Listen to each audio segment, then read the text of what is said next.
One question I'm commonly asked is, Richie, what does overdosing feel like? I did the shot and I took one step and then... When I arrived, he had blood coming out of his mouth, he had blood on his face, and he was just screaming. I can't describe it. He sounded demon-possessed. Probably one of the worst sounds I've ever heard a person make that didn't end up passing away. To break that down, we have to go first into the expectation versus the reality of drug use.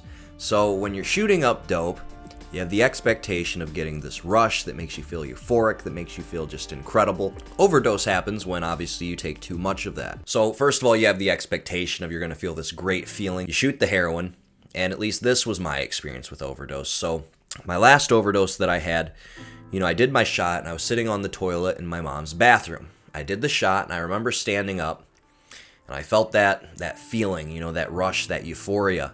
And I took one step and then I hit the floor instantly. I don't even know if I got the step out. I just hit the floor. And for me, it was pure blackness. I didn't go to like some place or see some light. All I saw was darkness and blackness. And I was just out. I stopped breathing. And if my mom wouldn't have heard me hit the floor, I would have died. I was an officer at the time, so working with a sergeant. It was the two of us. He was called to Richie's mother's house for an unresponsive subject. When I arrived, paramedics and ambulance was there, so I knew at least two paramedics and my sergeant were down there. I made my way to the basement. When I came in, they had already had Richie on his back on the bathroom floor, and he was not lucid. He was not saying words. It was clear that he was not in a coherent state of mind, but he was becoming conscious. They told me that he was completely unresponsive.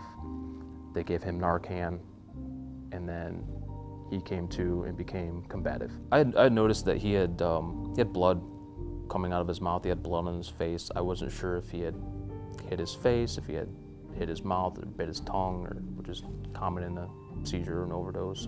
And he was just screaming. It wasn't a normal scream. I can't describe it. He sounded demon-possessed. And as he's doing this, he's basically spraying the contents of his mouth and blood and everything else all over the room, all over everybody.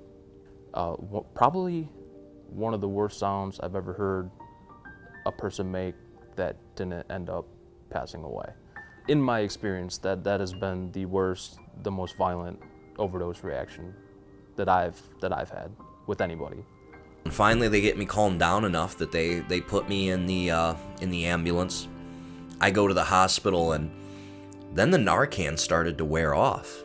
And I was still really freaking high, and I was just so combative and so excited that I think that they ended up giving me some type of benzo to calm me down. And, I think a couple hours went by, and then I finally started to calm down, and they discharged me. And I just remember I was so sick that my first thought was, I want to go get high, I want to go get more drugs. And again, I've mentioned it before, but that's the cycle of addiction that you go through, is you overdose, you nearly die. Like, you would think that you would stop. But I couldn't stop. I was sick. It was like the worst flu of my life multiplied by 10, and I needed to go and get more. So I did. I got high that same day. That's the craziness of addiction, is if you hear someone overdosed on dope and you're on dope, like, you want that. You want those drugs. In your mind, that's good drugs. That's going to get you high. Basically, when you're on heroin or fentanyl, you're basically trying to get as close to death as possible without dying. And if you do die in the process, you're just not thinking of that. That doesn't go through your head. That's why I always say to people, there was this rule that they proposed, this 3-strike rule in Ohio. The sheriff was really well known for it. It was a national story. He said he wanted, after 3 times of someone getting Narcan, that they would no longer give them Narcan. Ladies and gentlemen, I got to tell you, if that was a rule, I wouldn't be here.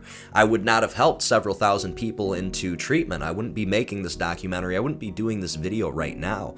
I wouldn't have spoken in hundreds of schools across the country trying to educate our youth about drugs. If there was a 3-strike rule, I'd be out. I'd be dead. You can't expect someone to get clean that's just overdosed just because they overdosed. They're not going to get clean until they go to detox and get that stuff out of their system, because they're most likely not going to be able to detox on their own cold turkey. But then second, beyond that, it's not just getting the drugs out of your system, it's getting to the core root of the problems of why are you using drugs in the first place? Is it your anxiety? Is it your depression? Is it childhood trauma? Is it some other trauma that's what you've went through in your life? Until you fix those issues, you will continue to go back to the drugs or the alcohol over and over and over again. And that's why I'm always telling you guys, if you're struggling with drugs or alcohol, if you've never got that help, please message me so I can link you with some resources for you or for a loved one to get some help. Guys, thank you so much for taking the time to watch the video. Make sure you like this video and hit that subscribe button and hit that bell notification so you guys never miss a video. And in the comments down below, let me know, have you overdosed before? Or have you had a loved one that's overdosed? If so, what was it like? Let's share our stories, let's share our truth. And let's get the word out there and start a conversation. Thanks, guys.